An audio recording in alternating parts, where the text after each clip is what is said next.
Mga taga-Efeso Kapitulo 2. Patay subalit muling binigyang buhay. Noong una'y patay kayo dahil sa inyong mga pagsuwi at mga kasalanan. Sinusunod ninyo noon ang masamang takbo ng mundong ito, at napailalim kayo sa prinsipe ng kasamaan, ang espiritong naghahari sa mga taong ayaw paikop sa Diyos.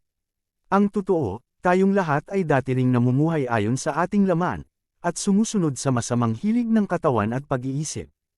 Kaya't sa ating likas na kalagayan, kabilang tayo sa mga taong kinapopootan ng Diyos.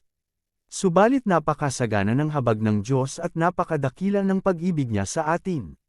Tayo'y binuhay niyang kasama ni Kristo noong tayo'y mga patay pa dahil sa ating pagsuwi. Naligtas nga kayo dahil sa kanyang kagandahang loob. Dahil sa ating pakikipag-isa kay Kristo Jesus, tayo'y muling binuhay na kasama niya upang mamunong kasama niya sa kalangitan. Ginawa niya ito upang sa darating na mga panahon ay maipakita niya ang di masukat na kasaganaan ng kanyang kagandahang loob, sa pag-ibig niya sa atin sa pamamagitan ni Kristo Jesus. Sapagkat dahil sa kagandahang loob ng Diyos kayo ay naligtas sa pamamagitan ng pananampalataya, at ang kaligtasang ito'y kaloob ng Diyos at hindi sa pamamagitan ng inyong sarili, hindi ito bunga ng inyong mga gawa kaya't walang dapat ipagmalaki ang sinuman. Sapagkat tayo'y nilalang ng Diyos, nilikha sa pamamagitan ni Kristo Jesus upang iukol natin ang ating buhay sa paggawa ng mabuti.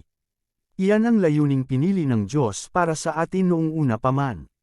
Pinag-isa kay Kristo, kaya't alalahanin ninyo ang dati ninyong kalagayan.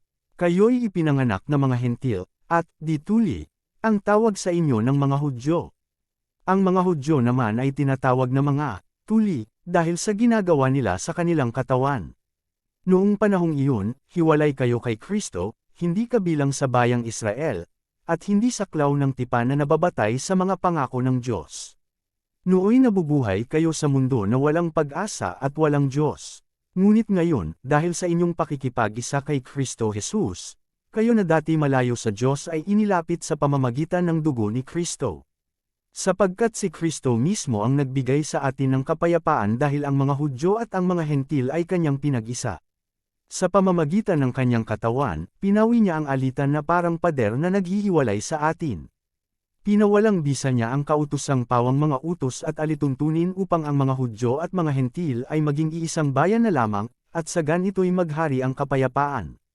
Sa pamamagitan ng kanyang kamatayan sa krus, winikasan niya ang kanilang alitan, pinagkasundo sila sa Diyos at pinagbuklod sa iisang katawan. Naparito nga si Kristo at ipinang-aral niya sa lahat ang magandang balita ng kapayapaan, sa inyong mga Hentil, at sa inyong mga Hudyo. Dahil kay Kristo, tayo'y kapwa nakakalapit sa presensya ng Ama sa pamamagitan ng iisang Espiritu. Sa makatuwid, hindi na kayo dayuhan o taga-ibang bansa, kundi kababayan na ng mga hinirang ng Diyos at kabilang sa kanyang sambahayan. Tulad ng isang gusali, kayo'y itinayo sa pundasyong inilagay ng mga apostol at mga propeta, na ang batong panulukan ay si Kristo Jesus. Sa pamamagitan niya, ang bawat bahagi ng gusali ay nagkakaugnay-ugnay at nagiging isang banal na templo ng Panginoon. Dahil din sa inyong pakikipag-isa sa Kanya, kayo man ay kasama nilang naging bahagi ng tahanan ng Diyos sa pamamagitan ng Espiritu.